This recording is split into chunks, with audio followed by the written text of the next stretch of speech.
Hello. So during our last update, we talked about the distribution of our hours between the 2 weeks of our sprints. This is the hours that we had for our last presentation, and we had the 30-70 split, which was not our ideal 50-50 split. Since the last update, we've had 2 sprints, both of which have shown some improvement. In both sprint 2 and 3, we had about a 40-60 split between the 2 weeks. It's still not the ideal 50-50, but we can see that we're making progress, and we're happy to have that improvement. So over the last month, we collected the data we need to have data-driven estimates for our production. So looking at level design, we started with this level layout that we have for our first level. This took about 24 hours. We estimate that for future levels, our layout process, including the white box like this, will take about 30 hours. We also did a handful of action blocks. They average to be about 10 hours each, and moving forward, that's how much time we're going to allocate, 10 hours for each action block.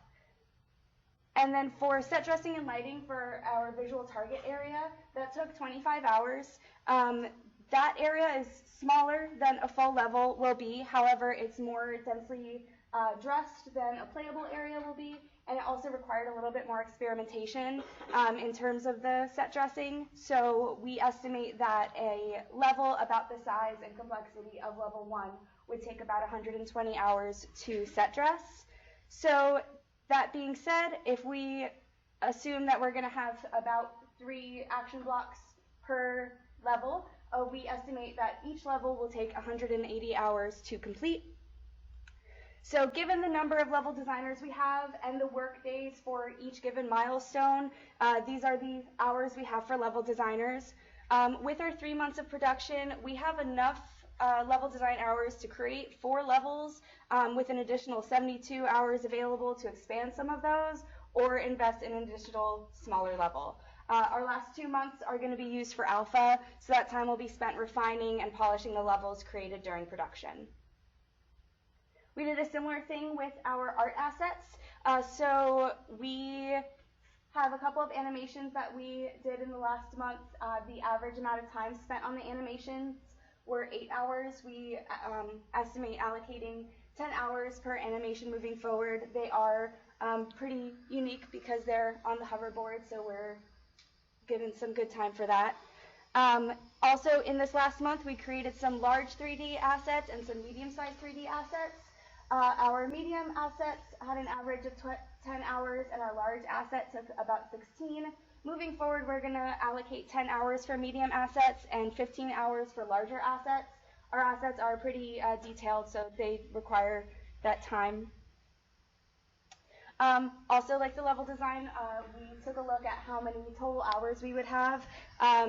Our artists will continue to create assets through the first month of alpha. During our second month of alpha and the final month of work, our artists will continue refining and polishing. With the 4 months of art production, we have enough 3D hours to create somewhere between 89 and 147 3D assets. That depends, of course, on the size and complexity, 89 being large complex and 147 for medium and less complex. And then with the animation hours we have, we can create up to 24 animations. I also want to talk about our future plans. So this chart shows a general overview of our plan for the capstone process. It's broken up by art, programming, and production. On the top, you can see the different milestones that we're going to be working with. We are going to be moving to critical path for our production instead of Scrum, so we're not planning in sprints. We're just thinking about what our goals will be for those milestones. So for example, looking at the character, it's going to be completed by the next status update and then continued to be animated throughout the capstone process. Environment assets are going to be created in parallel with what's necessary for the levels. Our programmers are going to continue to make continuous incremental progress in movement, combat, player, character issues as well. They're also going to be making playtesting tools for us.